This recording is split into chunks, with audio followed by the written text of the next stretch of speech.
Hey guys, tonight we're leaving behind bright screens and caffeine jitters and stepping quietly into a slower world.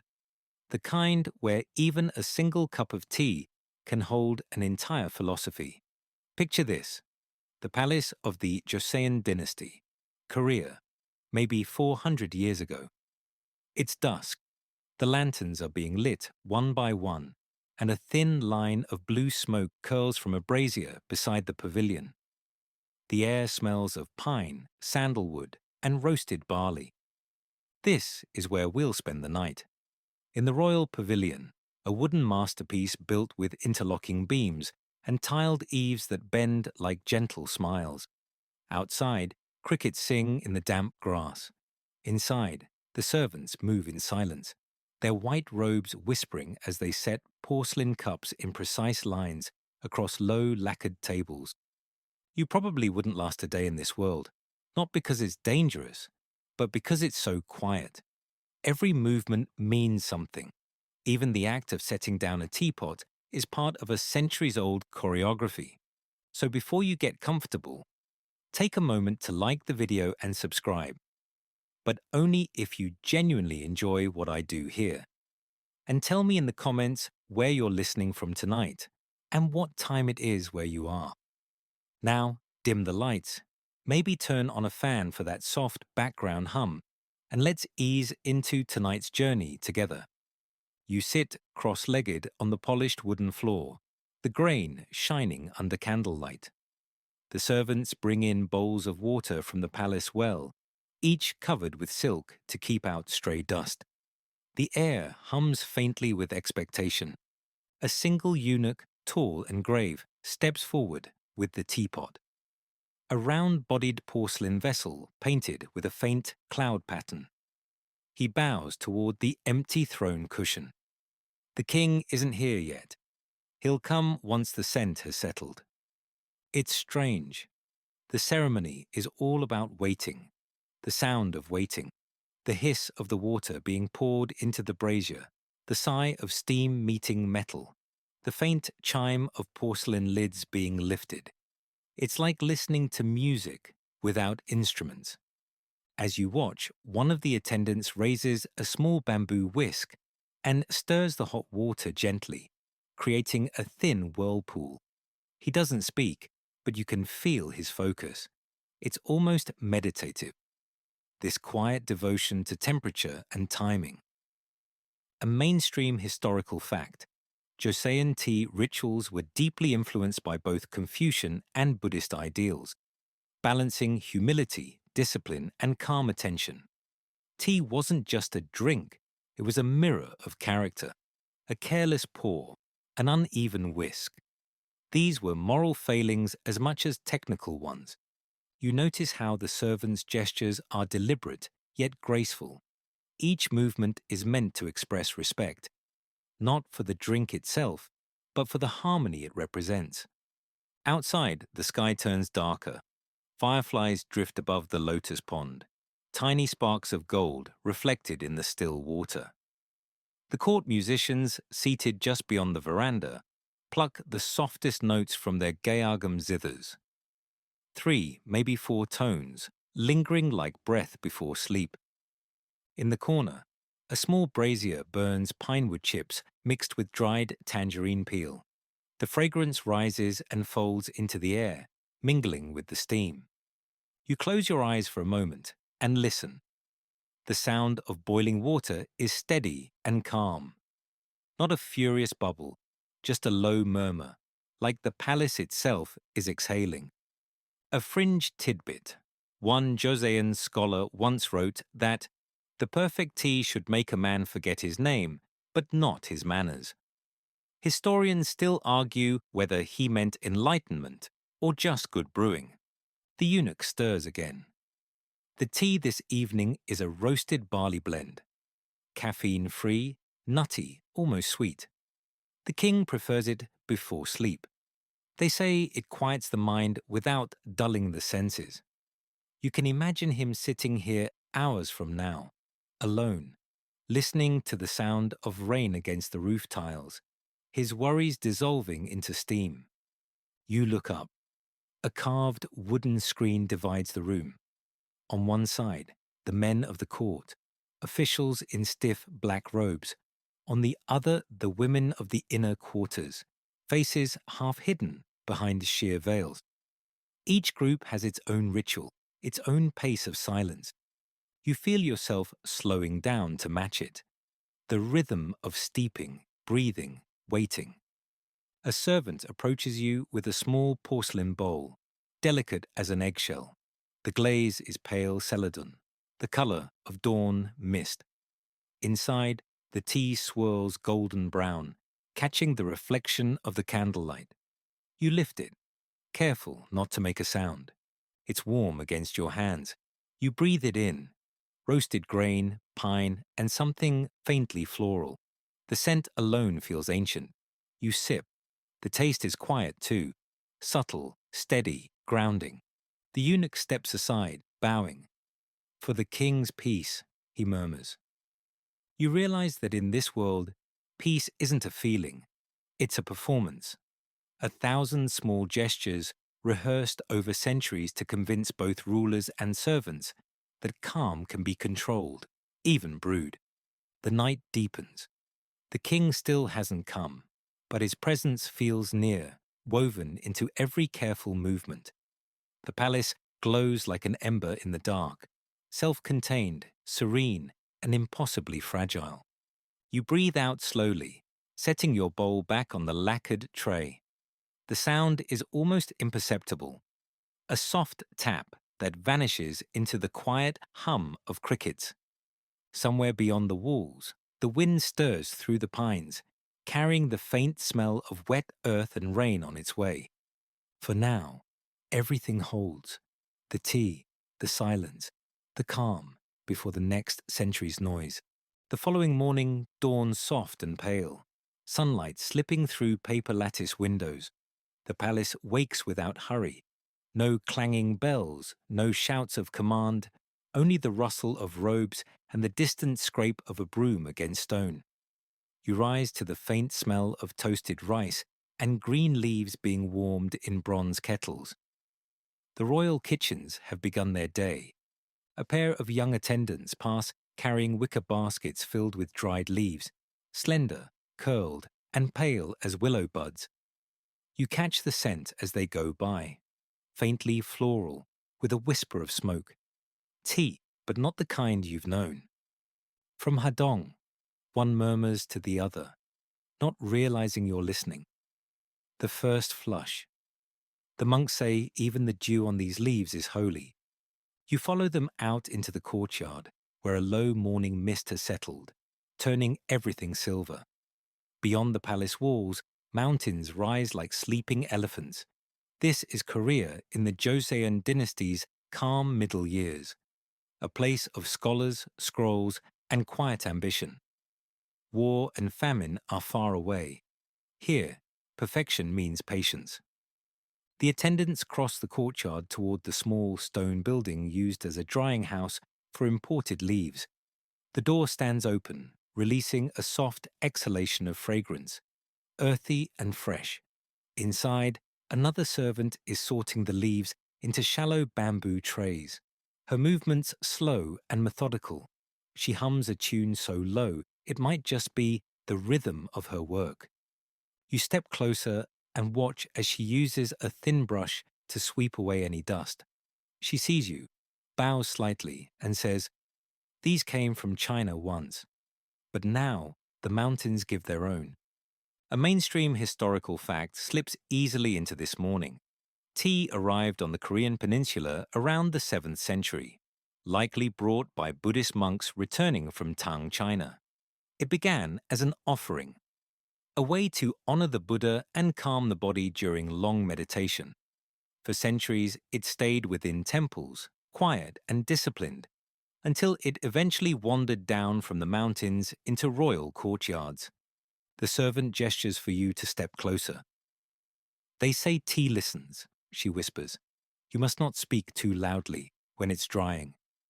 It remembers voices. It sounds like superstition, but somehow you don't doubt her. The way she handles the leaves, you'd think each one carried a secret." In the far corner of the room, an elderly overseer sits beside a small brazier, carefully measuring the temperature of the air with his hand. "Too hot, and the spirit leaves," he says softly. "Too cold, and it never wakes." You watch the thin curls of steam rise from the trays. There's a smell of roasted chestnuts, of damp earth after rain. The leaves turn a richer green as they dry, twisting gently as if exhaling. The overseer nods toward you. "You're wondering where all this began," he says, his eyes glinting with humor. "It wasn't kings or scholars who first cared for tea. It was the monks. They thought of it as bottled stillness. You picture them, robed figures kneeling by mountain streams, pouring steaming water into simple bowls, not speaking, just breathing. A fringe tidbit floats up from memory. Some Korean monks believed tea plants grew best near graves, nourished by the quiet virtue of the dead. Historians still argue whether that was sacred poetry or early compost theory. The overseer stands, brushing off his robe. "Come," he says, "let me show you how the leaves listen to light." He leads you outside, to a narrow garden path where rows of tea shrubs shimmer in the sun. Each leaf glows faintly translucent, catching the morning light like bits of jade. The air hums with bees and soft wind. "See how the tips bow?" he asks. "They're shy of too much sun." Like us, you kneel and touch one of the branches. The leaves are cool, smooth, alive. For a moment, you can feel the faint pulse of sap beneath your fingers. The overseer nods approvingly. You understand now why monks drink it before prayer. Tea keeps the world awake, just enough to notice itself. You stand again, brushing dew from your hands. Beyond the fields, the palace rooftops glitter like fish scales. The sound of distant gongs calls the servants to mid-morning duties. Back inside the courtyard, a pair of scholars pass, their robes pale indigo against the whitewashed walls. They're arguing, politely, of course, about whether tea improves clarity or only the illusion of it. One quotes Confucius, the other laughs softly. Their debate drifts behind you as you return to the drying house. The overseer has begun packing the cooled leaves into clay jars lined with parchment. Each jar is sealed with a strip of paper stamped with a red chrysanthemum mark, the royal insignia. "These will go to the court," he says, "for the king's table, for the queen's rest, for the scholars' arguments. It travels far for something that stays still. The servant from before brings you a small cup, the morning's first brew." She bows. "Taste before it cools." You sip. It's nothing like the roasted barley tea from last night. This one is light, grassy, almost sweet. It feels like drinking the first breath after rain. The overseer smiles faintly. "That is dew from 1,000 leaves," he says, "and a little patience." The world outside grows brighter, the mist lifting. The courtyard fills with soft light, reflecting off porcelain and water jars. Somewhere a wooden flute begins to play. A simple melody, rising and falling like breath. You exhale slowly. The morning feels endless in the best possible way. A pause stretched thin enough to hear time itself breathing. You realize something. This isn't just tea. It's how a kingdom measures peace. By the time the sun climbs high enough to gild the tiled rooftops, you've left the palace behind. The road bends upward, climbing into the misty folds of a mountain range where the air smells sharper, a mixture of pine resin, moss, and faint wood smoke. The palace attendants told you this was where it all began. You walk for hours along a narrow stone path worn smooth by bare feet and the slow patience of centuries. Every now and then, you pass small altars carved into the rocks, bowls of rice, incense sticks, and a single sprig of tea leaves laid reverently atop. The wind carries the sound of bells from somewhere above. not loud but persistent, like the mountain itself breathing in prayer. At last, you reach a temple. Its gates stand half open, guarded only by two carved wooden lions whose paint has long since flaked away. Beyond them, a courtyard stretches out, swept clean of even a single leaf. The paving stones shine with morning dew, reflecting the tall, straight columns of the monastery hall. Monks move through the courtyard in robes the color of wet clay and saffron. Their heads are shaven, their faces calm. You bow slightly, and they return the gesture, not out of politeness, but out of habit, as though bowing to the wind, the trees, and the moment itself. A small gong sounds. The monks file silently into the hall. You follow, curious but cautious. Inside, the air is cool and smells faintly of sandalwood and old paper. Along the far wall, small shelves hold clay jars labeled with simple brushstrokes: spring dew, summer leaf, autumn smoke. The monks call this their three-season tea. Each blend steeped differently to reflect the changing air. One monk beckons you to sit.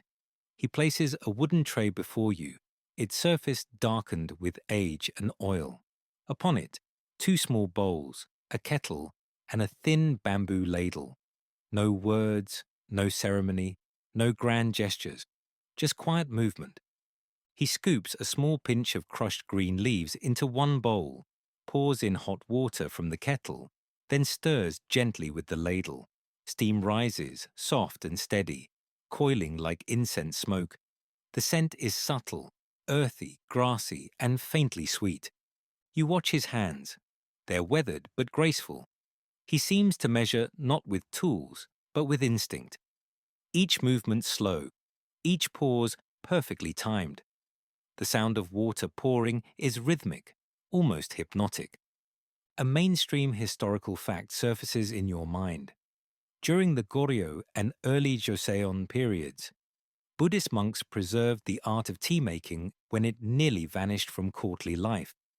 For them, tea wasn't luxury or leisure. It was a form of meditation, a liquid bridge between body and spirit. The monk slides one of the bowls toward you. The mountain grows it. The cloud steeps it, he says quietly. We only listen. You sip. The flavor is astonishingly clean, like biting into spring itself. There's a faint bitterness that turns sweet the longer it sits on your tongue. You can taste the soil, the rain, the altitude. He smiles faintly. Tea reminds us to stay awake in stillness. You nod, though part of you wonders whether stillness is something you've ever truly known. The monk rises and gestures for you to follow. Outside, a narrow path leads up behind the temple to a small garden tucked between boulders. Rows of low shrubs grow there, their leaves bright and glossy. A few monks are kneeling, plucking the youngest leaves with careful fingers, dropping them into woven baskets. You crouch beside them. One glances up and says, "Each leaf takes 2 days to forget its branch." You don't ask what he means, but the words stay with you. The garden hums with bees and wind. You notice that the tea bushes are shaded by tall camellia trees, their blossoms pale pink against the deep green leaves. The petals fall slowly, mixing with the tea buds in the baskets.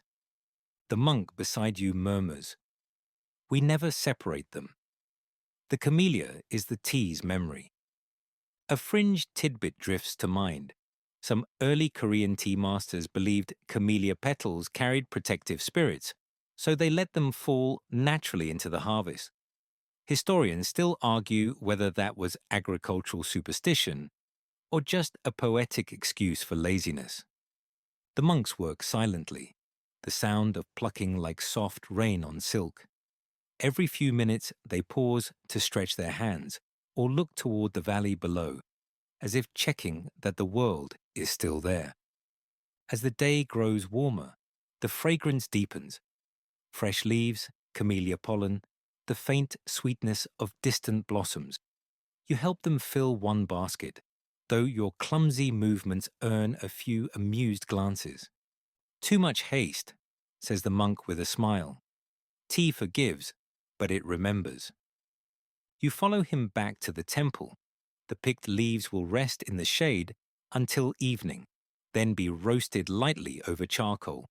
He says the first infusion will be offered to the mountain spirits, the second to the abbot, the third to the monks, and the last to the visitors. A hierarchy that seems both strict and kind. As you leave, the same gong rings again. A single, low note that vibrates through the wooden beams and your bones alike. The mountain answers with silence. The monk bows. The palace may have gold cups, he says softly, but the mountain pours wisdom. You bow in return, the steam still clinging to your sleeves, the taste of tea still warm in your mouth. The walk back down feels different this time, slower, deeper, as though every footstep echoes the pulse of the land. The bells fade behind you, and the sound of water trickling through the moss fills the air. You realize you're humming the same low tune the tea dryer sang that morning, a melody so old it might just be the sound of patience itself. By the time you return to the capital, the sun has softened into late afternoon gold. The palace roofs shimmer under its warmth, and the air carries the faint perfume of chrysanthemum blossoms drifting from the Queen's garden. The guards at the inner gate bow as you pass, and inside the women's quarters, a quieter, more fragrant world awaits. The Queen's pavilion is all calm geometry, polished floors, silk curtains billowing slightly, the low hum of attendants arranging flowers and trays. Here, everything moves at half speed, as if the air itself were a little thicker with grace. You slip off your shoes before entering. The floor feels cool beneath your bare feet. Inside, the Queen sits cross-legged on a cushion of indigo silk. Her robe is layered in soft shades of jade, ivory, and pale gold. Two handmaidens kneel nearby, fanning her gently with lacquered fans painted with cranes. On a low table before her are 5 porcelain bowls, each filled with a different kind of tea leaf, from bright green curls to dark, smoky twists. Her face is serene, but her eyes are sharp. The kind of eyes that have learned to rule entire rooms with a glance. She lifts one bowl and brings it close, inhaling the fragrance with a slow, almost ritualistic breath. "Too young," she murmurs. The scent is impatient. The handmaidens exchange nervous looks. You realize this isn't just tasting, it's a test. A mainstream historical fact slides into the air between these gestures. Joseon queens were often trained from youth in fragrance discernment. Not only perfumes, but teas, oils, and incense. To master scent was to master presence. A queen's ability to choose the right aroma for the right hour was seen as a reflection of her moral clarity. The queen moves on to the second bowl. This one holds roasted tea, golden brown with hints of smoke. She waves the steam toward her nose with a graceful flick of her fan. "This one remembers autumn," she says. "I like it."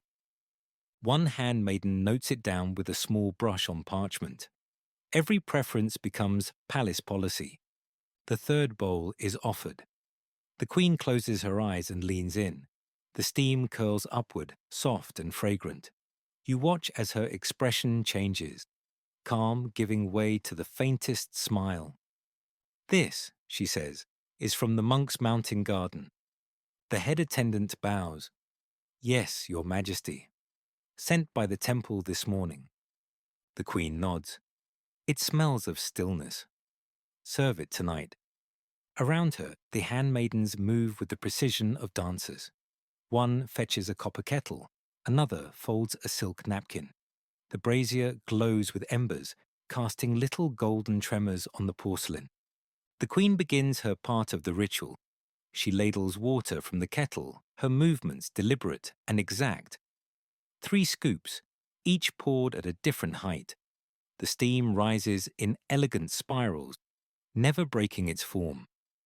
As she lifts the lid of the teapot, a hush falls over the room. No one speaks. The air seems to pause. Even the sound of your breath feels intrusive. When she finally pours the tea, she does so with the grace of someone who's repeated the act 1,000 times. Not out of habit, but out of devotion. The stream arcs perfectly into the cup. No splash, no spill. The tea's surface quivers, then stills, reflecting the golden rafters above. She gestures for you to taste first. You bow, accepting the cup with both hands.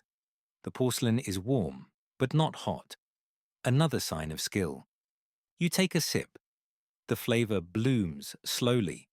Nutty, floral, faintly sweet. It feels both grounding and weightless. The queen watches you with an amused smile. You hesitate, she says. I'm listening, you reply. Her smile deepens. Good. Tea does not like to be rushed. Outside, a magpie calls, the sound bright against the late-day air. The handmaidens pour their own cups, each bowing slightly toward the queen before drinking. Tea, the queen says softly, is the only servant that never gossips. It remembers everything, but tells no one. A few of the women laugh quietly, the tension in the room easing. A fringe tidbit from the annals of palace rumor. One Joseon queen reportedly punished a servant for brewing too strong a tea, claiming it insulted the spirit of restraint. Historians still argue whether this was a moral lesson or just a monarch in need of a nap. As the ceremony winds down, the queen gestures for her attendants to open the shutters. Evening light floods in, gilding every surface, the porcelain, the silk, the faces. Dust motes dance in the rays like tiny floating embers. The queen lifts her cup again, eyes fixed on the horizon. The mountains taste different every year, she says. Sometimes I think they remember the kings more kindly than we do. You sip the last of your tea. The flavor lingers like honey and wood smoke. When you bow to leave, she inclines her head slightly. Acknowledgement, permission, and dismissal all in one movement. Outside, the air feels cooler. The garden hums with crickets, and the scent of tea and incense clings faintly to your robe. The women's laughter echoes softly from within the pavilion. A melody woven from grace, discipline, and a hint of rebellion steeped in jasmine steam. You realize then that power in this world isn't loud or heavy. It's poured quietly, one cup at a time. The palace grows even quieter after sunset, when torches burn low and footsteps soften to whispers. Tonight you find yourself in one of the smaller side halls, where noblemen are gathered for their own ritual. A lesson in tea etiquette that doubles as a subtle test of their refinement. The hall glows with steady lamplight. Along the walls hang scrolls painted with bamboo and poetry in brushstrokes so thin they seem like sighs turned to ink. On the polished floor, 6 men sit cross-legged in 2 rows. Their robes are dark, indigo, slate, and moss green. Their black hats tall and stiff. They look dignified, but you can sense their nerves. At the far end of the room, an elderly master kneels beside a brazier. His robe is the color of old parchment, the edges singed with tea stains that have become the part of his uniform. A long-handled spoon rests across his knees. Beside him, the kettle hums faintly, a constant companion. Tea, the master begins, is not a drink. It is a mirror. What it reflects depends on who looks. He glances at each student in turn, his eyes sharp but not unkind. When you pour, you reveal your heart. When you sip, you reveal your patience. When you finish, You reveal your gratitude. The men bow deeply, murmuring their assent. A mainstream historical fact floats through your thoughts. In Joseon society, tea was used to teach social harmony. The Confucian ideal of yi, ritual propriety, governed every gesture, from the bow of greeting to the angle at which one poured a cup. The goal wasn't to impress, but to show restraint so perfect, it disappeared into grace.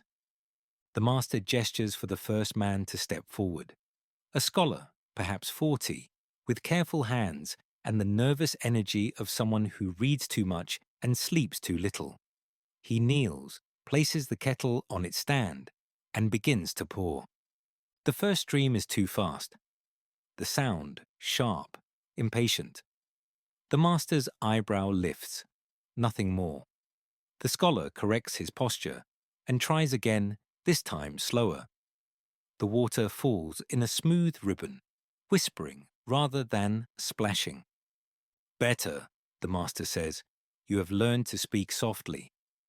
Next comes a younger official. His robes are crisp, his confidence rehearsed. He pours with precision, yet the master frowns. Too perfect, he says. Tea is alive, not carved. The young man bows, chastened. You realize how delicate this ritual truly is. It's less about mechanics and more about humility. How to balance effort and surrender, discipline and warmth. The master calls you forward next. You hesitate, then bow low. The kettle handle feels warm against your palm, smooth from years of use. You pour carefully, counting silently. 1, 2, 3. Letting the sound of the stream guide you. The tea swirls into the cup like pale amber silk. When you finish, you lower the kettle gently, keeping your hand steady. The master watches, then nods. That, he says, is not bad for someone uninvited. A ripple of laughter passes through the room. The air softens. Even the kettle seems to approve, humming contentedly. The master gestures for everyone to drink. Each man raises his cup with both hands, bows slightly, and sips. The sound of tea-meeting lips is the only thing that breaks the silence. This, the master says, is the sound of peace. He sets his cup down and folds his hands in his lap. Remember, you're not drinking tea. You are drinking time. The patience of the pickers, the calm of the potter, the mercy of the fire, the kindness of the rain. All of it lives here. A fringed tidbit from the royal archives whispers to mind. Some Joseon officials believed tea ceremonies trained the body to obey the heart. The ability to stay still while the world burned outside was considered the highest form of education. Historians still debate whether this cultivated serenity or simply complacency. The master claps once softly. Servants step forward with trays of dried fruits, persimmons, pears, and sweet rice cakes. Each noble takes one piece, bows, and places it beside his cup. Eating before finishing the tea would be unthinkable. The kettle hisses again, a dragon exhaling in miniature. The room's warmth deepens, wrapping you in comfort. As the final pour is served, the master speaks again. If you must speak while drinking tea, speak of gratitude or silence. A scholar beside you smiles faintly. Silence speaks plenty. Then listen well, the master replies. For a long moment, no one moves. The sound of tea cooling in porcelain fills the space. Soft, steady, eternal. The air smells faintly of roasted grain and cedar smoke. Outside, a breeze passes through the courtyard, carrying with it the rustle of bamboo leaves. The noise seems to answer the room's stillness with its own language of calm. Finally, the master bows to the kettle. The others follow. It is less a gesture of worship than acknowledgement, gratitude for warmth, for water, for patience shared among strangers. You bow too, feeling the weight of quiet settle gently around you. The master looks up. a half-smile creasing his weathered face. "There," he says. "Now you understand why the gods drink thunder, but men drink tea." The nobles laugh again, a little freer this time. Cups clink softly. The fire in the brazier burns lower, glowing red as coals settle into ash. The lesson is over, but no one leaves. It's enough just to sit here, in the calm rhythm of steam and breath, while outside the moon climbs above the tiled rooftops, silver and still. The next morning dawns bright and brittle, sunlight striking the palace roofs like polished mirrors.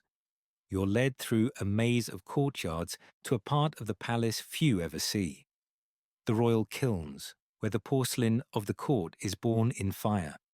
The smell of ash and clay replaces yesterday's sweetness. The air feels thicker here, shimmering with heat. Rows of round brick furnaces squat along a hillside, their chimneys breathing faint smoke. Workers in rolled-up sleeves and soot-darkened robes move silently between them, carrying armloads of wood and pale, unglazed bowls that gleam faintly in the light. Every motion is careful, reverent. This isn't industry, it's devotion. A grey-haired potter waves you closer. His robe is russet and worn, his hands permanently dusted white with clay. "You've been drinking from our work," he says, his voice gravel soft. "Now see what the tea tastes before you do." He gestures toward a wide table covered with bowls waiting to be fired. Each is faintly translucent, the color of moonlight caught in fog. Their surfaces bear small imperfections, a fingerprint here, a ripple there. But the potter seems proud of them. "Imperfections," he says, "are the glaze of honesty." He lifts one bowl, turning it in his hands. This is bekja, white porcelain. The king prefers it for tea. It shows every color, every flaw. When the glaze cracks, the court calls it a failure. But to me, that's the bowl remembering the fire that made it. A mainstream historical fact flickers to mind. During the Joseon era, Korea became famous for its porcelain, especially the pristine bekja. The white represented moral purity, an aesthetic reflection of Confucian ideals. Even a single fleck of ash could ruin a piece, so potters worked with monk-like discipline, often living near kilns for weeks without leaving. The potter hands you a lump of clay. "Try," he says. You kneel beside the wheel. The clay is cool at first, but soon warms under your palms, pliant yet stubborn. You press too hard, and it wobbles dangerously. The potter chuckles, steadying your hands. "Gentle," he says. The bowl breathes with you. You slow your rhythm, guiding the shape until it rises in a trembling curve. The motion feels strangely like meditation, every breath matched to a rotation, every correction an act of quiet patience. When it's done, he nods. "Not bad. A bit uneven, like truth." He sets your bowl aside, next to dozens of others waiting to dry. Each will be glazed in pale celadon, then fired in the wood-burning kilns. The process takes days, sometimes weeks. There's no rushing it. He walks with you toward the largest kiln, a domed giant half buried in the hillside. The entrance glows orange from the inferno within. Apprentices feed it constant bundles of wood, their faces slick with sweat. "Here," the potter says, "the fire teaches what water never could." He steps closer, lifting his arm to shield his face from the heat. Inside, rows of vessels glow faintly red, their shapes flickering in the light. "You see," he says, "tea is patient, but fire is honest. Every kiln reveals what the potter tried to hide. The sound is mesmerizing. The roar of flame mingled with the occasional sharp crack of glaze adjusting to heat. Sparks dance out through the chimney like tiny golden insects. He gestures upward. The smoke will color the bowls. Sometimes gray, sometimes blue. We call it the breath of dragons. A fringe tidbit drifts into your thoughts. Some old kiln masters believed spirits lived in the furnaces. They left offerings of rice and tea near the kiln mouths before each firing, asking the flame to be kind. Historians still argue whether that was superstition or early chemistry. You watch as one apprentice kneels to pour a small bowl of tea onto the earth beside the kiln. The liquid sizzles instantly, releasing a fragrant steam. The porter notices your curious look. Even fire gets thirsty, he says. He leads you to a small shed, where finished pieces cool on straw mats. The contrast is startling. From roaring heat to utter calm, the shelves shimmer with porcelain cups, each faintly tinted by the kiln's mood. Some are pale blue like morning frost, others faintly pink from the mineral-rich smoke. He lifts one, turning it in the sunlight. Look closely, he says. Do you see how it catches the light, like it's remembering something? You nod. The glaze ripples faintly, as if reflecting a memory only it knows. Now you understand why tea tastes different here, he says. The cup keeps its own secrets. You pick up another bowl, light, smooth, warm in your hands despite the cooling air. The inside gleams like still water. For a moment, you can almost see your reflection wavering in it. A ghost within porcelain, borrowed for a heartbeat. The potter nods approvingly. That's all we make, he says. Mirrors that fade. Outside, the smoke from the kilns drifts upward into the blue sky, spreading in soft ribbons. The smell of pine and ash clings to your clothes, but it's oddly comforting. A scent of transformation, of imperfection turned into beauty. As you leave, the potter calls out, "When you drink tonight, remember, the tea is only half the story. The rest belongs to the fire." You bow in thanks and walk back toward the palace. The air cools as you descend, and the scent of pine gives way once again to the sweetness of the royal gardens. Somewhere far behind you, the kilns keep roaring, tireless hearts of the Joseon night. Each breath of smoke carries a promise that even things born of fire can cool into peace. The afternoon rain begins softly, the kind that seems to fall sideways in the palace courtyards, tapping gently on roof tiles and trailing down carved wooden beams. You sit beneath an overhang near the Hall of Scholars, watching water trickle off the eaves like silver threads. The sound mingles with the faint scratch of brushes on parchment inside. A group of Confucian scholars are gathered there, hunched over scrolls, surrounded by inkstones, bamboo pens, and small porcelain teacups steaming quietly on the floor beside them. They're men of words and balance, philosophers who debate everything from etiquette to cloud shapes, convinced both reveal truth if studied long enough. You're invited in by one of them, a kindly man in his 50s with a long beard and the softest laugh. A stranger with quiet feet must be a good listener, he says, motioning for you to sit. You bow and settle cross-legged among them. The air inside is warm and fragrant, a mix of paper, ink, and roasted tea.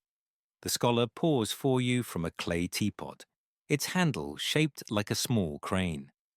The rain is kind today, he says. It teaches humility to those of us who talk too much. He passes you the cup. The tea inside glows amber, thin steam curling upward. You sip. It's lighter than before, grassy with a hint of pine. He nods approvingly. From Joseon, he says, a scholar's tea, clear enough to reflect thought, bitter enough to correct it. A mainstream historical fact comes to mind. Joseon scholars treated tea not as indulgence, but as moral exercise. Confucianism emphasized moderation, and even in leisure they sought to display balance. Not too hot, not too cold, not too much talk. The tea table was a classroom, disguised as calm. Another scholar looks up from his scroll. Our master said, he murmurs, to drink tea is to polish the mirror of the heart. But I find that when the tea's too weak, I just see more of my own confusion. The others chuckle softly. The elder smiles. Then you've steeped it perfectly, he replies. Outside, the rain thickens, drumming softly on the paper windows. The scholars sip in unison, their movements slow and synchronized, each pour and pause a punctuation in their unspoken conversation. You watch one man refill his cup, first warming it with hot water, then pouring it out, then refilling it for real. Every step has a reason, though none are written down. He catches your gaze. This is Yi, the art of right order, he explains. We do it because it reminds us to be careful even in comfort. The elder scholar leans back, his gaze distant. In youth, I thought tea was meant to sharpen the mind, he says. Now I see it softens it instead, smooths the edges of thinking until only patience remains. He picks up a scroll lying nearby and unrolls it. On it, a poem written in elegant brushwork reads, A cup of still water, the world reflected small. Sip once, lose the self. Sip twice, remember nothing at all. He grins. That's from my student days. I was more dramatic then. The room fills with laughter, the soft kind that doesn't disturb the quiet. A fringed tidbit stirs in your mind. Some Confucian scholars brewed tea outdoors in winter, believing that cold air kept pride from rising with the steam. Historians still argue whether that's metaphorical wisdom or just an excuse for long walks. The elder gestures for the servant to refill his pot. You know, he says, the king himself once joined our gatherings in disguise. Sat right here among us, listening more than he spoke. I think he wanted to remember what ordinary peace felt like. The younger men nod, solemn now. And did he find it? One asks. The elder gazes into his cup. For a night, perhaps. Rain hushes against the roof like the world sighing. The brazier flickers, casting gold reflections in the tea. You sip again and feel a slow calm spread through you. Not sleepiness exactly, but a widening stillness. The scholar beside you takes a brush and writes on a scrap of parchment. Hot water reveals patience. He slides it toward you. Keep it, he says. It's better than advice. You smile, folding the parchment carefully and tucking it into your sleeve. Outside, thunder murmurs faintly beyond the hills. Distant, respectful. The rain begins to fade, leaving the air thick with petrichor and peace. The elder scholar stands, stretching his arms. We should thank the rain, he says. Without it, we'd mistake our chatter for wisdom.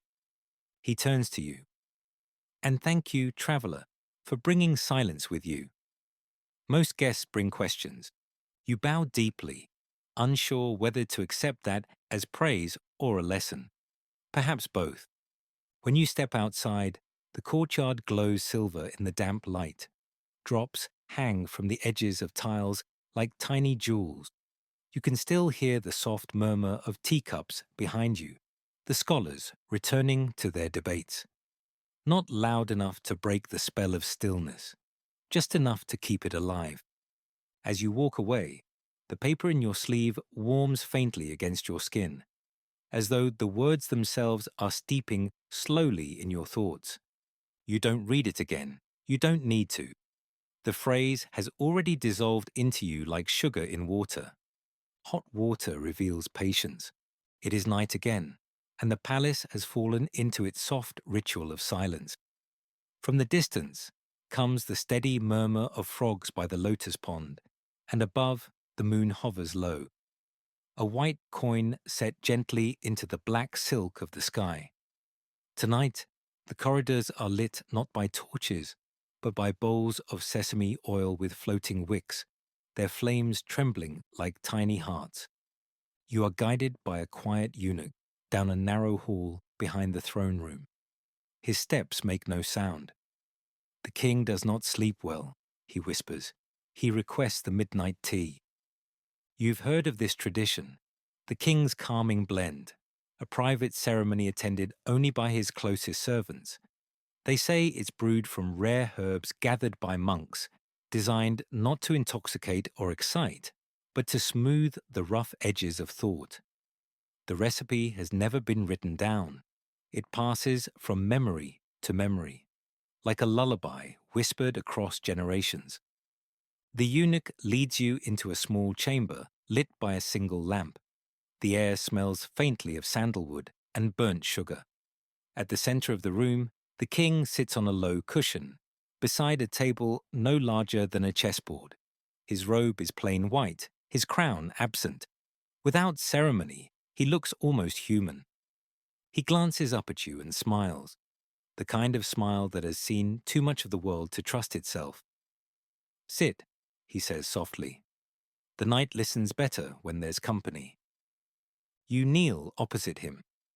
The eunuch places a small tray between you, a kettle of heated water, a bowl of dried herbs, and 2 jade cups thin enough to glow when touched by light. The king gestures for you to pour. As you do, the steam rises slowly, curling through the lamplight. The scent is unlike any tea you've smelled before. Earthy, medicinal, but softened by something sweet, like pear blossom or honey. He watches the steam drift upward, then says, "My physician swears it quiets the mind. I think it only gives my worries a warmer seat." You both laugh quietly, and the sound seems to ease the air. A mainstream historical fact drifts through your thoughts. Korean royalty often drank herbal infusions before sleep, known as yakcha, medicinal teas. These blends were made from ingredients like jujube, ginseng, chrysanthemum, and bamboo leaves, believed to harmonize the body's energies. But beyond medicine, they carried symbolism, purity, renewal, the balance between thought and dream. The king raises his cup and takes a slow sip. His expression softens. "Do you hear it?" he asks. You tilt your head. At first, nothing. Then faintly, from beyond the paper walls, comes the patter of rain returning, this time gentler, more like a lullaby. "The rain," he murmurs, "always finds its rhythm before I do." You sip your tea. It's bitter at first, then opens into a mellow sweetness that lingers at the back of your throat. The warmth spreads down your chest, a tide of calm rising gently through your body. The king closes his eyes, listening. "When I was young," he says, "I thought kingship meant command. But ruling men is easier than ruling one's thoughts." He sets his cup down carefully, aligning it perfectly with the edge of the tray. "This tea," he continues, "was taught to my grandfather by a monk who said even emperors must learn how to bow to steam." You smile. "Did it work?" "Only on the steam," he replies, his eyes half amused, half weary. The eunuch refills both cups. The lamp flame flickers. You watch the king's reflection in the surface of the tea, fractured slightly by the tremble of liquid, but still dignified, still human. He leans forward. "Tell me, traveler, in your world, do people still listen to water boiling?" "Only if it's angry," you say softly. He laughs, a quiet, sincere laugh that seems to surprise him. "Then this world is luckier than I thought." The tea cools between you, the scent deepening as the hour slips past. You can hear the rain growing fainter, retreating into mist. A fringed tidbit surfaces from the palace annals. Some late Joseon kings reportedly kept tea physicians, herbal specialists who prescribed custom infusions for moods, dreams, or spiritual unrest. Historians still argue whether that was medicine or metaphor. The kingdom treating its own insomnia. The king rises slowly, walking to the open lattice window. Moonlight spills across his robe. He looks out over the courtyard where rain glitters on stone tiles. The night has fewer enemies, he says quietly. I try to remember that when the court grows loud. You join him by the window. The air smells of wet pine and charred oil from the lamps. Somewhere, a nightingale calls, soft and lonely. He turns to you. You'll find that all great powers fade into small rituals. Empires collapse into the angle of a cup, a breath before the pour. He gestures toward the kettle. And yet, when I drink, the world feels obedient. You pour one last cup for him. The steam rises like incense, catching the lamplight, gold and pale. Thank you, he says, bowing slightly. The kind of bow no servant ever sees. You return it, wordless. The eunuch takes away the empty cups, leaving only their faint circular impressions on the lacquered wood. Twin halos of warmth fading slowly. The king watches them vanish. Even the gods, he murmurs, cool eventually. He dismisses you with a nod, and you step back into the corridor, the world of moonlight and rain. Behind you, the chamber door closes softly. Inside, the king sits alone, the lamplight dimming, the steam still twisting upward. A golden thread connecting wakefulness and sleep. And for the first time, perhaps, you sense he might actually rest. The next morning, the air feels newly washed. Fresh, gentle, touched by the ghost of the night's rain. You wake to the scent of blooming camellia and plum, and a sound like tiny wings brushing against the air. The gardens of the Joseon court are awake, every leaf glistening as though polished by hand. An attendant leads you through the palace gates and down a winding path flanked by flowering trees. The air hums with bees, and somewhere a small stream murmurs between moss-covered stones. This, the attendant explains, is the royal herbal garden, tended by both gardeners and monks. Half medicine, half prayer. You pass rows of camellia bushes first, their blossoms soft and waxy, pale pink shading to crimson. Drops of dew cling to the petals like tears that never quite fall. The camellia, says the attendant, keeps her color even in winter. The queen admires her for that. He plucks a single petal and crushes it lightly between his fingers. The scent is faintly oily, delicate. It makes tea shine like jade when steeped, he adds, smiling. And sometimes, when a noble is in favor, they blend a single petal in his cup. You walk on, past slender bamboo shoots and low shrubs bearing white flowers. The air smells layered, green, floral, and sweet with decay. This is where tea begins, not in the grand ceremonies but in soil and shade. A mainstream historical fact comes easily to mind. Joseon tea culture was deeply intertwined with horticulture. Palace gardens contained both ornamental and medicinal plants used in teas. Chrysanthemum for clarity, plum for endurance, pine needles for virtue, and ginseng for strength. Each plant carried moral symbolism, and their combinations were often metaphors for states of mind. Ahead, a monk in a simple grey robe kneels beside a camellia tree, trimming its branches. He bows when he sees you. Careful steps, he says kindly. The flowers bruise easily like pride. He offers you a bamboo cup filled with pale liquid. Try this.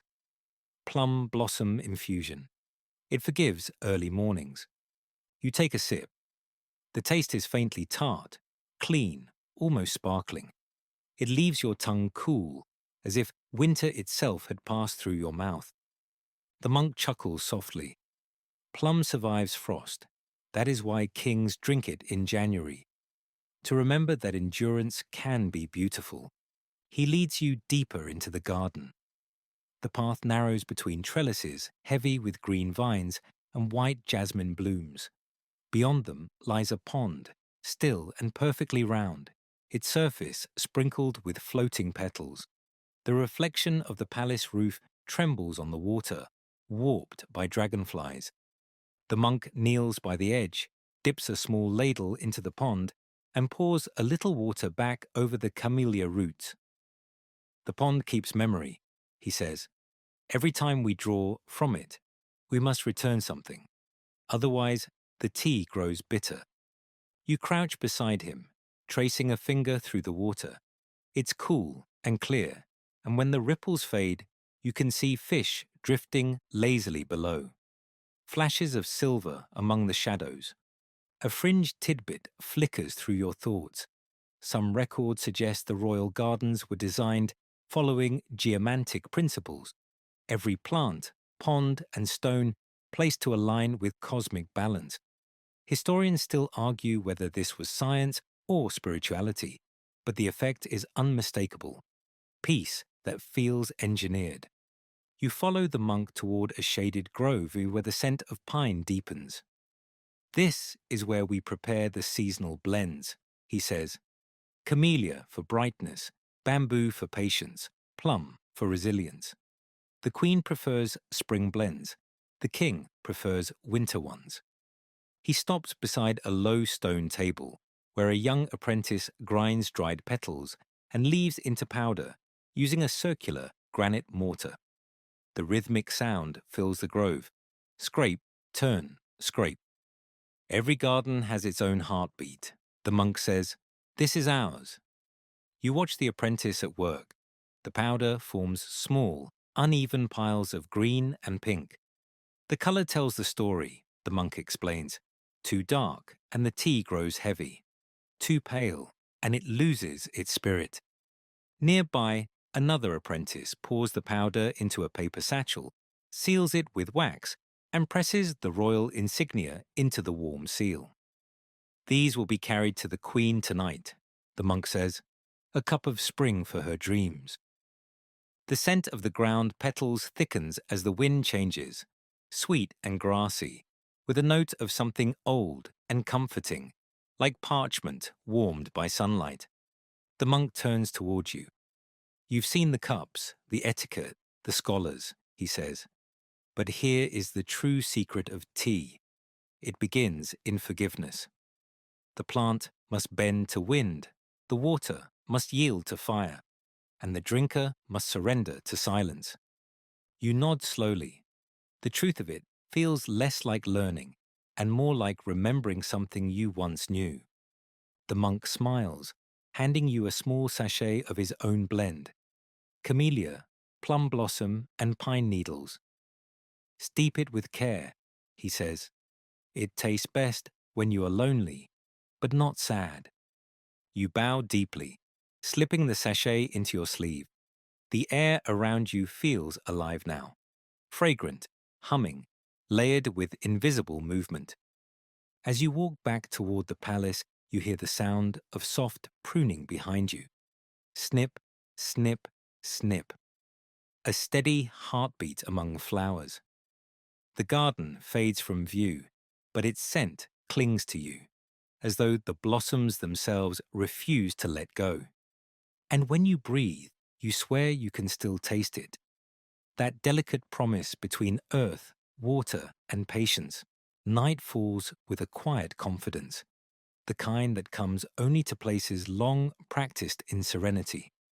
The palace lights dim one by one until the courtyards look like ink paintings, wide brushstrokes of shadow punctuated by the glow of distant lanterns. Somewhere a night servant hums while sweeping fallen petals from the stone paths. The rhythm steady as breath. You've been summoned to one of the smallest halls near the archives, where a group of scribes and herbal clerks work under lamplight. Scrolls are stacked in neat columns, bound with silk ribbons faded to the color of old tea. The air smells of ink, dust, and dried flowers. An elderly man in scholar's robes greets you with a bow. "Welcome to our memory," he says, gesturing at the shelves. "We keep what the tongue forgets." He leads you to a long table where several apprentices copy recipes from scrolls so fragile they crackle at the touch. You lean closer and see the faded brushwork, delicate characters listing ingredients, quantities, and brief comments in the margins. These, the old scribe says, are the tea manuals of the court, the first written when our king still wore armor, the last when they traded their swords for pens. He pulls one scroll closer. Its title reads, Manual of Restful Brews for the Palace. Inside, precise instructions flow down the parchment. 1 part camellia leaf, 2 parts barley, a whisper of salt from the western sea. Some notes are poetic, some practical, some unintentionally funny. One reads, Never brew while angry. The water hears. Another, If the guest talks too much, pour less tea. He will drink words instead. You smile. Who wrote these? The scribe chuckles. Everyone and no one. Servants, queens, even the royal physicians. Each added what the last forgot. A mainstream historical fact unfurls in your mind. Joseon scholars were meticulous record keepers, and countless tea-related documents survived. Manuals blending Confucian ritual with herbal science. These texts reveal a world where medicine, etiquette, and philosophy shared the same vocabulary of warmth and patience. The scribe points to a faded red seal stamped near the end of one scroll. That, he says, is the mark of King Seonjo's court. During his reign, the queen recorded new infusions for sleeplessness. Rose petals, ginseng, and persimmon leaf. They say she slept well. The king did not. He unrolls another document, this one thinner, written in brisk handwriting. It's a list of forbidden blends. No teas of foreign spice, one line declares. No untested leaves. No brewing after sunset on the day of mourning. Tea was not just flavor, the scribe explains. It was morality in a cup. A bitter infusion could be seen as omen or insult. One apprentice interrupts shyly. There's also this, master. He offers a tiny scrap of parchment covered in smeared ink. On it is a brief recipe titled Tea for Regret. The ingredients, rainwater, 2 petals, silence. The note beneath says simply, do not serve twice. The old man laughs softly. Poets, always overcomplicating what should be simple. You can't help but feel moved, though. Every line, every stain on the parchment feels alive. A record of hands, breaths, and hearts that once believed tea could mend the world's fractures, one sip at a time. A fringe tidbit from modern researchers whispers into your memory. Some of these manuals include coded references to politics and court rivalries, bitter leaves for disloyalty, fragrant water for harmony. Historians still argue whether those were metaphors or the world's most polite insults. The scribe offers you a seat and a cup. It's simple barley tea again, the kind you've come to recognize as comfort itself. We drink this while copying, he says. If the hand trembles, the letters wander. You sip. The warmth steadies you, the taste honest and grainy. Around you, the apprentices continue writing. The sound of brushes on parchment blending with the hiss of boiling water. One young woman looks up from her work. We've lost more recipes than we've kept, she says quietly. Some pages turned to powder before we could copy them. The scribe nods. Tea teaches impermanence. The steam rises, then vanishes. But the warmth, that lingers. He stands, stretching stiffly, and points to a tall cabinet near the back wall. There, he says, is the oldest surviving blend. No one dares brew it now. He opens the cabinet. Inside sits a single ceramic jar sealed with wax. Its label, barely legible, reads, The Emperor's Dawn. The scribe sighs. They say this tea was so pure that even the scent could calm storms, or so the monks claimed. He smiles. Of course, storms are stubborn things. He reseals the cabinet and pats the door. Perhaps it's best to let it dream. As you prepare to leave, the apprentices bow, each murmuring the same phrase. May your cup never cool. Outside, the night air greets you, thick with the smell of rain-soaked soil. The palace looms silent under the stars. You look down at your hands and realize they still carry a faint scent of parchment and tea dust. The old scribe's voice echoes in your mind. The steam vanishes, but the warmth lingers. You whisper it aloud once, letting the words curl into the darkness like the last wisp of steam from a forgotten cup. By the following evening, a low golden light filters through the palace windows, soft, honey-thick, and full of that peculiar calm that makes you wonder whether the day is exhaling. You've been summoned again, but this time not to the court, nor the scholars' hall. Instead, a nervous young servant ushers you into the servants' quarters, tucked behind the royal kitchens. The air here is different, warmer, filled with the scent of roasting grain, wet clay, and sweat.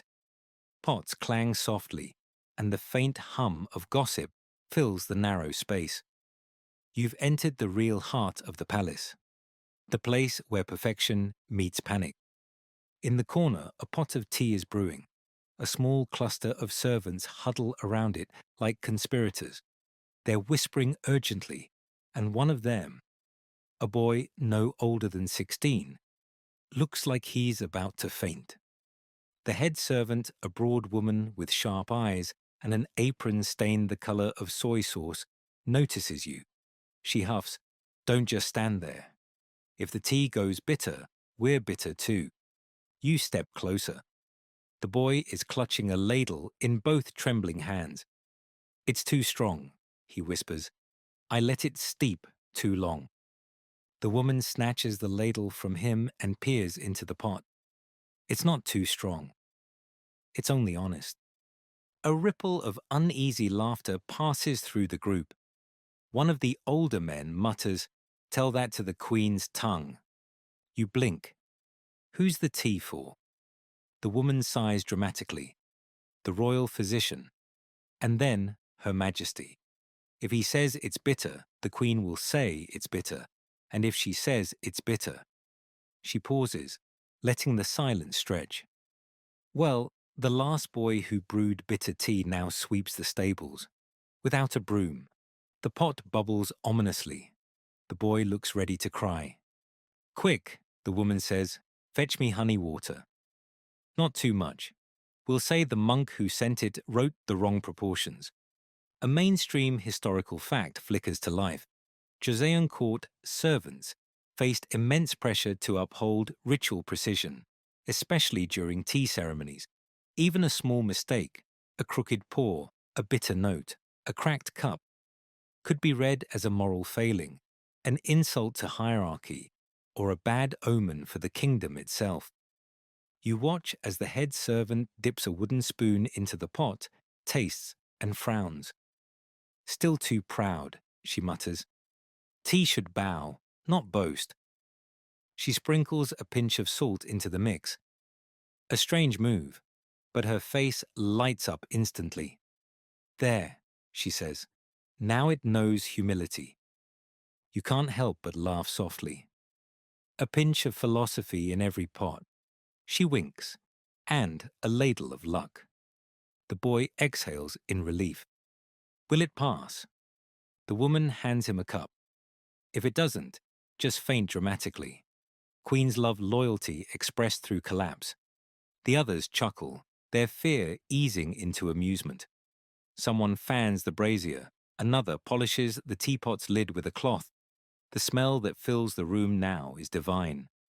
Roasted barley, honey, and a faint trace of wild ginseng. The old man by the door murmurs, "My grandmother used to say the gods don't punish bad tea, only ungrateful drinkers." The head servant nods solemnly. Wise woman. I'd drink to her if I weren't already swimming in this pot. A fringe tidbit bubbles up in your thoughts. One royal record from the 17th century tells of a servant who disguised a burnt brew by adding flower petals, claiming it was an experimental spring infusion.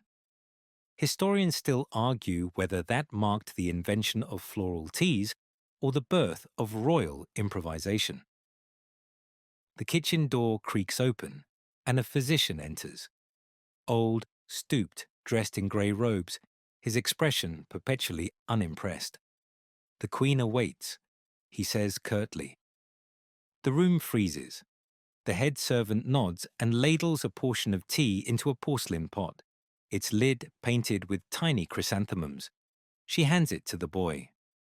Walk slowly, she warns. Confidence confuses critics. The boy nods, pale as the porcelain he carries. The others follow behind, silent now, their earlier laughter replaced by reverent anxiety. You trail along, keeping pace as they move through the dim corridor into the Queen's private hall.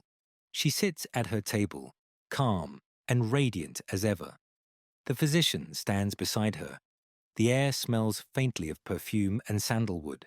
The boy kneels, head low, and presents the teapot. The Queen inclines her head. Pour. He obeys, carefully filling a small cup. You can see his hands trembling, the surface of the tea rippling dangerously close to spilling. She lifts the cup, brings it to her lips, and pours it. The room seems to hold its breath. Then she drinks. Seconds pass. Her face remains unreadable. Then, just barely, she smiles. It's softer tonight, she says. Tell the brewer he has a gentle heart. The boy nearly collapses from relief. The physician murmurs something approvingly, and the Queen gestures for another cup.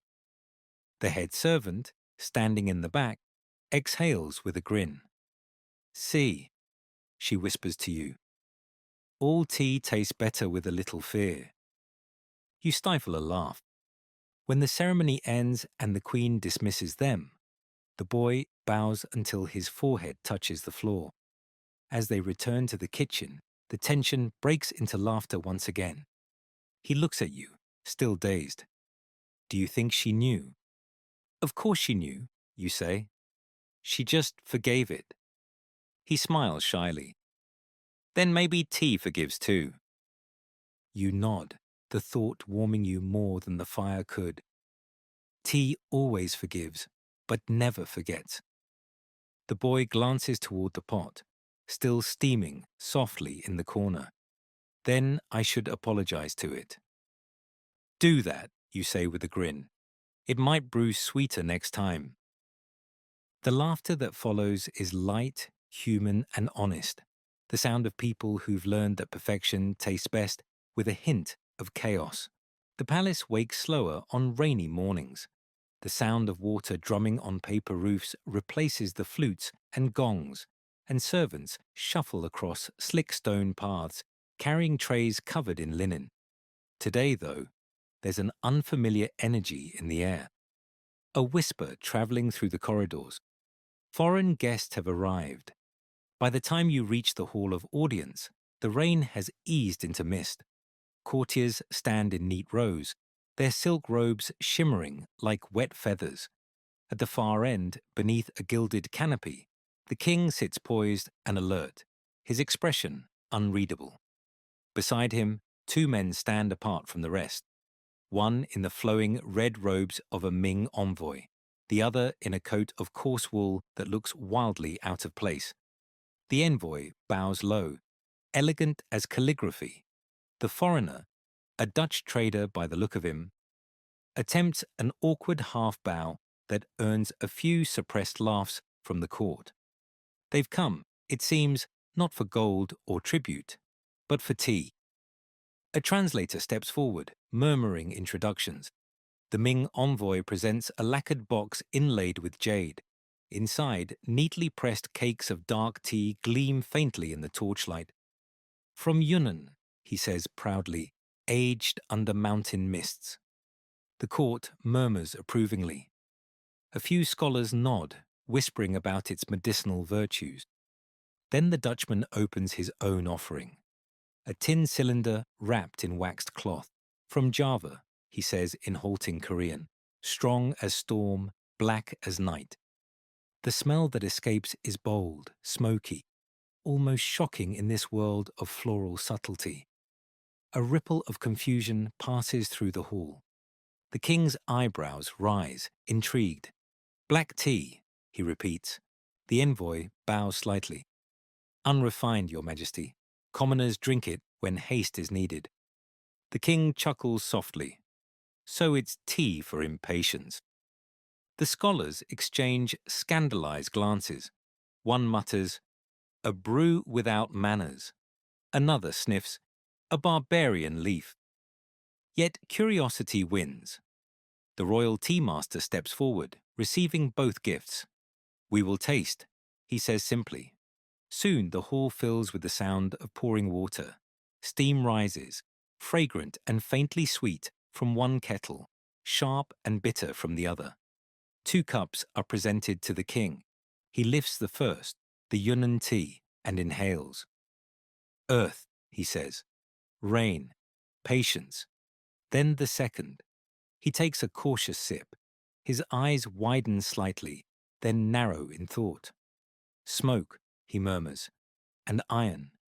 It wakes rather than soothes. He glances at the Dutchman. What is this tea called? Bohea, the man replies proudly. A mainstream historical fact clicks into place. The word Bohea was the early Western name for Chinese black tea, derived from the Wuyi Mountains where it was first grown.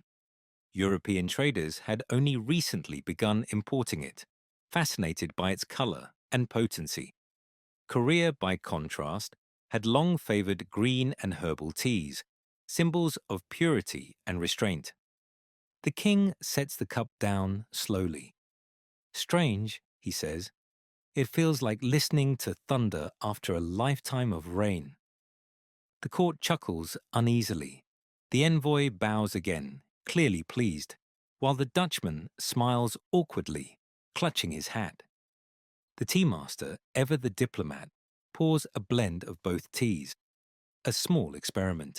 The result smells surprisingly balanced, the floral restraint of green tea softened by the dark strength of black.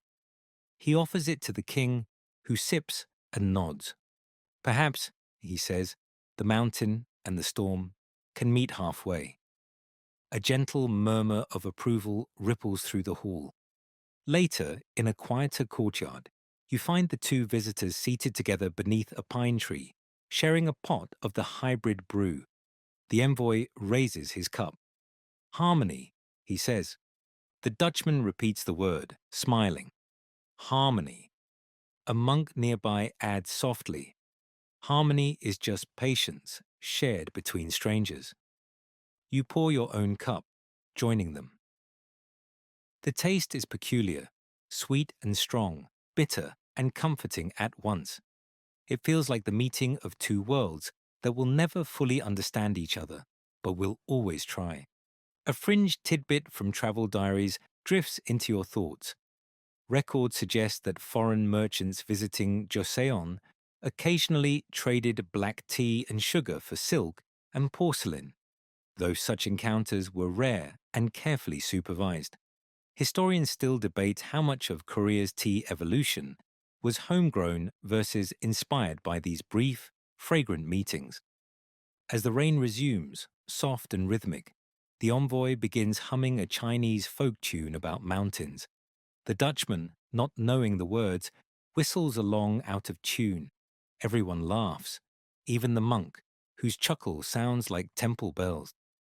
You lean back, the scent of wet pine mingling with steam.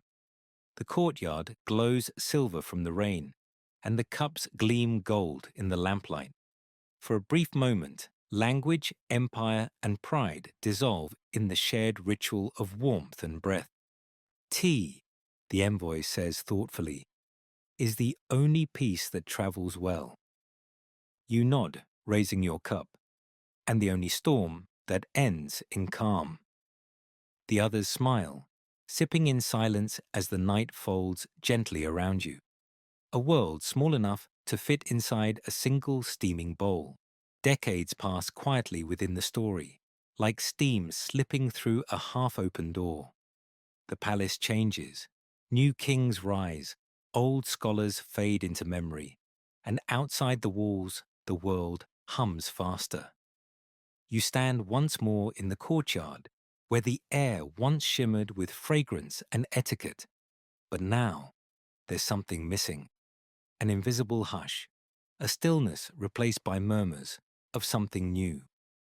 The scent that once spoke of roasted barley and camellia has thinned to the sharper tang of roasted beans. The tea brazier has been replaced by a squat metal contraption with a spout, one of the first imported coffee pots from Europe. It hisses like a restless spirit. A young official in blue robes leans lazily against a pillar, swirling a cup of the new beverage and squinting at you. They call it Gabby, he says, shrugging. Bitter, but it keeps the eyes open. Across the courtyard, two scholars debate over books, while a servant carefully grinds the beans. The sound is harsh, metallic. It smells like burnt history, one complains. The other laughs. History needed burning. A mainstream historical fact drifts to mind. By the late 19th century, coffee began to replace tea in the Korean elite's gatherings, especially after contact with Western diplomats. The older Confucian rituals waned as modernization took root, and tea, once a symbol of virtue, became a relic of quieter times. You wander through the hall where once silence ruled every pore. Now you hear chatter, laughter, the clatter of foreign cups, no longer porcelain with celadon glaze, but thick white ceramic stamped London or Paris. A grey-bearded scholar sits apart, his posture perfect despite the noise. You recognize something of the old tea masters in him. His calm, his measured breath. In front of him, a porcelain bowl, not a coffee cup. Steam curls from it, faint but steady. He looks up and smiles faintly. You smell like the mountains, he says. You've come too late for tea, I'm afraid. We've traded patience for progress. He gestures toward the noisy young men nearby. They call it civilization. I call it speed. He sips from his bowl. But the mountain doesn't care what cup you use. Outside, carriages rattle past the gates, metal wheels, foreign voices. The sound feels intrusive, like thunder in a library. You sit beside the old scholar, and he pours you a bowl from his small kettle. The tea is simple barley again, sweet and plain. It's all I can manage now, he says. No ceremonies, no scrolls, just warmth. You drink. The flavor is humble, clean, the kind that makes no promises, only presence. He chuckles softly. When I was a young man, the king demanded perfection in every pour. Now the merchants demand novelty in every cup. It's the same thirst, just a different impatience. A fringe tidbit slips through memory. In the early 1900s, some royal kitchens still brewed herbal teas secretly at night, calling them ghost ceremonies. Historians still argue whether those were acts of nostalgia or resistance. The scholar tilts his bowl toward the sky. Do you know what the monks said about change? They said the mountain never moves, but the travelers keep calling it by new names. He finishes his tea and sets the bowl down gently. They'll call it progress, he adds, but all I see is people forgetting to listen to the water boil. From the corner of the courtyard, a phonograph crackles to life. Someone testing a new recording of a Western march. The tinny notes echo through the air, clashing with the rain that begins to fall again. You watch as the scholar gathers his scrolls and tucks them under his arm. When tea disappears, he murmurs, silence goes with it. He walks away, slow but steady, disappearing through the mist like an ink stroke fading into parchment. The rain deepens, pattering against the new glass windows of the palace. A servant rushes to cover the coffee pot. The steam escapes in one last sigh before vanishing into the damp air. You look around and realize the palace no longer hums with stillness, but with restless invention. The fires that once heated kettles now light lamps for late-night accounting. The scrolls have been replaced by ledgers, the poetry by telegrams. Still, somewhere beneath it all, you feel that quiet pulse, the old rhythm of water, fire, and patience. You whisper it to yourself, just to see if the words still fit the world. Hot water reveals patience. The sound barely leaves your lips before a drop of rain lands in your cooling tea, sending small ripples across the surface. You smile faintly. The mountain may not move, but perhaps the cup remembers. As the rain grows heavier, you stand, leave the half-empty bowl where it sits, and step into the drizzle. Behind you, the old melodies of flute and kettle fade completely, replaced by the hiss of modernity. But the scent of roasted barley follows you still, a soft, stubborn reminder that some traditions linger not because they resist time, but because they travel quietly within it. Years later, the palace is no longer a place of ceremony. It's a museum. The walls are the same, the tiled roofs still catch the sun, but the air feels thinner now, lighter, like the ghost of incense long since burned away. You find yourself standing in a new kind of court. Velvet ropes, glass cases, whispered voices in foreign languages. A guide leads a small group past you, his tone polite but brisk. Here, he says, we have an example of a Joseon-era tea brazier used during royal rituals of calm and purification. He gestures to a cracked copper pot resting on a silk cushion. The tourists murmur appreciatively, lift their phones, and move on. You stay behind, staring at the pot. It's smaller than you imagined, almost modest. The handle has worn smooth, and faint scorch marks trace its rim like a signature. You can almost hear it whispering. Faint echoes of boiling water, laughter, and whispered lessons about patience. A plaque beside it reads, Tea brazier, early 18th century, used in daily court rituals. Anonymous artisan. You smile sadly, anonymous. Always the pot, never the hands. You move to the next display, a porcelain cup, hairline cracks filled with gold. A small label reads repaired using kintsugi technique, early 19th century. The gold glows faintly in the dim light, delicate as sunlight through mist. A mainstream historical fact surfaces quietly. Though kintsugi originated in Japan, the philosophy of honoring imperfection influenced Korean crafts as well.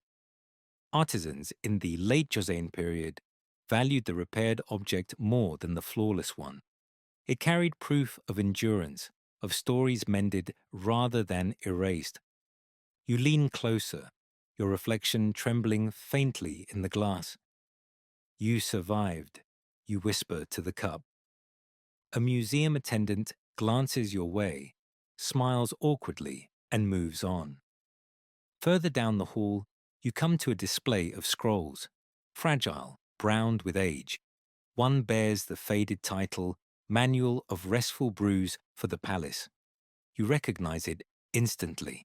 The handwriting looks softer now, the ink more ghost than line. In the margin, the same words you once saw. Never brew while angry. The water hears. A faint laugh escapes you. Still listening, are you? A fringe tidbit drifts to mind. In some modern Korean temples, tea is still poured for the dead during ancestral rites, a symbolic act of inviting memory to sit beside the living. Historians argue whether it's superstition or devotion, but as you stand before the old pot, It feels more like continuity. The steam, bridging centuries without asking permission. You wander outside again, through the old garden. It's smaller now, but the camellias still bloom. Children chase pigeons across the gravel, their laughter bright against the quiet hum of tour groups. At the edge of the pond, you see an old monk tending a few tea shrubs growing near the fence. His robe is simple grey, the same colour as the clouds. When he sees you watching, he bows slightly. Still tending the royal garden, you ask. He smiles. Someone must remember how. He plucks a leaf, rolls it between his fingers, and drops it into a small thermos. Not the same leaves, he says, but the same patience. He pours you a cup from his thermos. The tea is light, faintly floral, a distant echo of the old blends. You sip, it tastes like memory distilled. The monk watches the pond, where lotus leaves float lazily in circles. When I was young, he says, I thought tea was for calming the mind. Now I think it's for reminding the body it still belongs to the earth. A gust of wind scatters the camellia petals, sending a few onto the water. The monk doesn't flinch. Even the wind performs the ceremony, he says softly. You sit beside him in silence. The museum chatter fades behind you, replaced by the rustle of leaves and the occasional quack of a duck. For a long moment, you feel as if time itself has bowed, pausing politely so you can listen to the world breathe. The monk refills your cup. Everything ends, he says, but not everything disappears. You nod slowly. Some things just change their temperature. He chuckles, eyes twinkling. Exactly. The tea cools, but the warmth remains. You both drink again, watching the reflection of the museum shimmer in the pond. The building looks almost like the palace it once was. Gold roof gleaming faintly under the sun, white clouds drifting lazily behind it. Somewhere, a tour guide's voice echoes faintly. In the Joseon era, tea was more than a drink. It was a philosophy of attention. The monk sets down his cup. Attention, he repeats. That's all the world ever asks. To be seen, to be tasted, to be heard, once before it cools. You close your eyes, breathing in the scent of camellia and water. The sounds merge. Footsteps, wind, a kettle imagined rather than real. When you open your eyes, the monk has already stood, bowing slightly before walking back toward the trees. His grey robe ripples like smoke, then vanishes among the trunks. You remain seated, the empty cup warm in your hands, feeling the sun slip gently toward afternoon. Somewhere inside the museum, the ancient brazier waits, silent, scarred, but never cold. The garden empties slowly as the day fades, and the last tour groups drift toward the gates. The shadows of the pines grow longer, stretching across the pond like ink spreading through parchment. You sit there still, your empty cup resting in your hands, watching the water darken into a mirror of twilight. The faint hum of the city beyond the walls seeps in. Tires on wet pavement, a bell from a passing bicycle, the rhythmic thump of construction somewhere far away. Yet here, inside the old palace grounds, the noise seems softened, as if wrapped in silk. You take one last sip from the thermos the monk left behind. A few drops of cool tea clinging to the bottom. It's barely warm, but the flavor lingers. Floral, earthy, faintly sweet, like the memory of kindness. A breeze ripples the pond, scattering the fallen petals into tiny, swirling constellations. For a moment, it looks as though the stars have descended to the water, mingling with the ghosts of old reflections. You close your eyes.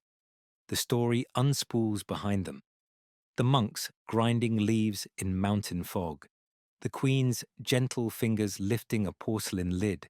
The potter wiping ash from his kiln-streaked brow. the scholars laughing softly as rain wrote poems on their windows. You can almost hear it all again: the whisper of boiling water, the crackle of charcoal, the quiet exhale that came before every pour. A mainstream historical fact glows faintly in your mind. The Joseon tea ceremony, once nearly forgotten, began to return in the 20th century, revived by scholars, monks, and artists who longed for slowness in a world that had become too fast. Modern Korea now holds annual Dari performances, etiquette of tea, where children learn to bow to steam, to patience, to one another. A small smile touches your lips. Some traditions, it seems, just steep underground until they find new water. You rise from the bench and walk toward the old gate. The lanterns are being lit one by one, a slow procession of warmth chasing away the dark. Each flicker reminds you of a kettle's glow, of the steady breath that fed the ancient fires. Near the exit, a small gift stall hums with quiet chatter.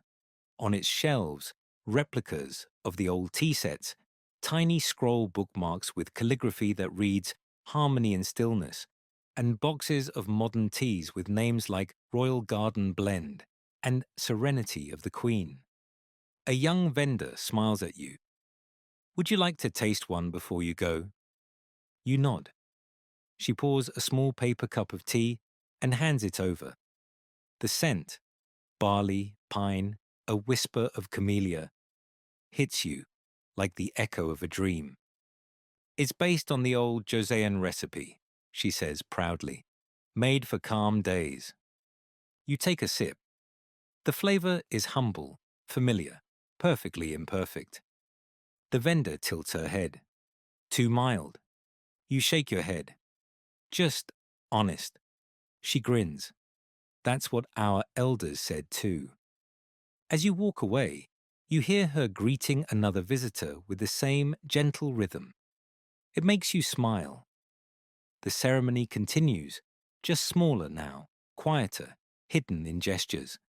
A fringed tidbit flits through your mind, soft as steam. Tea masters once believed that the soul of a ceremony lived not in the water, but in the silence shared between sips. Historians still argue whether that was poetry or philosophy. You suspect it doesn't matter.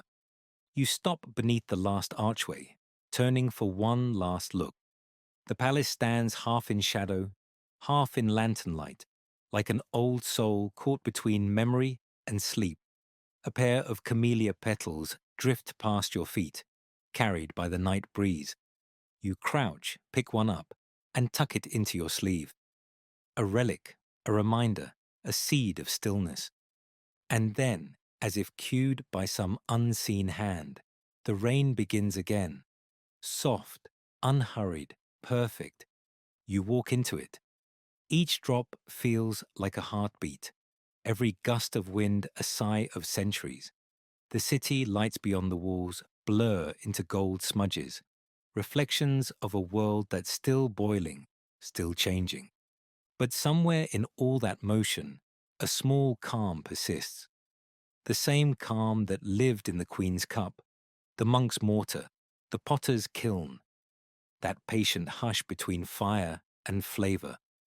You breathe in, taste the rain on your tongue. It's not tea, but it carries the same lesson. Warmth, even fleeting, is worth remembering. And as you walk on, your steps slow, your body loosens, and your thoughts begin to drift. Not forward, not back, but inward, to that gentle space where time folds like steam around you. The palace fades behind you. The night deepens, full of old stories. The warmth lingers. And now, as the story quiets, let's slow everything down.